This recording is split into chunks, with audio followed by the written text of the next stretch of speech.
Welcome to this week's Your Money Questions Answered video. This is a video where I answer the questions sent to me by my subscribers, both to my newsletter and to my YouTube channel. So make sure you click the subscription button below and send me your questions. So this question came through from Graeme, and it was it's more of a debate perhaps than a question. And Graeme asked, is it more beneficial to save with the tax-free plan or to pay that same amount as an extra into your home loan? And this comes down to this idea of, do I pay off debt or do I invest? And what is the benefit of doing either of those? I can tell you, I could give you 20 different spreadsheets that will give you 20 different answers when it comes to the actual numbers, because of course it depends. What are the returns that you're going to get on the investment versus the interest rate on your mortgage? I believe it's about diversification, everything in moderation.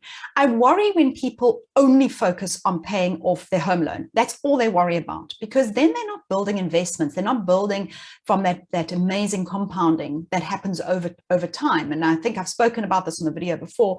10% return on 100,000 Rand is 10,000 Rand. But 10% return on R1 million is 100,000 Rand. How are you ever going to have the R1 million that can make you 100 million in a year if you don't invest?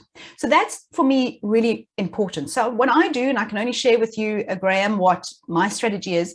My strategy is that I pay extra into my mortgage. I always make sure I pay at least 10% more. And the reason for that is because that allows me to protect myself from any buffers of interest rates. So as the interest rates are climbing now, I know that I can absorb those because I'm already paying an extra. I can actually still absorb them. So I'm actually keeping my 10% buffer in place. But if I was struggling to, I know at least I could do that. I also have a date in mind that I need to have paid off my mortgage. And that is actually, for me, the age of 55, which is not that far away, because that's when I want to be completely and utterly financially independent. My kids will be off my hands, hopefully. I don't know if they know this, but they will be. And they're just certain choices, and that is how my financial plan is working. But at the same time, I'm building my investments. So I invest in offshore, I invest in my RA, and I invest in a tax-free savings account. I think for me, that's what it's about. It's about having a diversification of strategies and having a financial plan. If your mortgage is paid off, then what? So maybe, I think, sit down, have a look and say, right, I've got this amount of extra money that I can use every month. I would definitely make sure I have a buffer for my mortgage so that I can protect myself with interest rate increases, but I would definitely be using that amazing power of compounding, especially in a tax-free savings vehicle where that compounding is happening tax-free.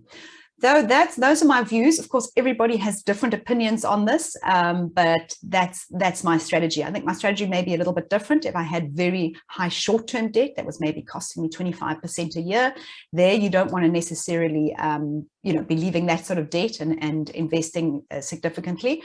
But when it comes to your mortgage, I don't know. It's a long-term asset. It's a growth asset. It's a relatively low interest rate.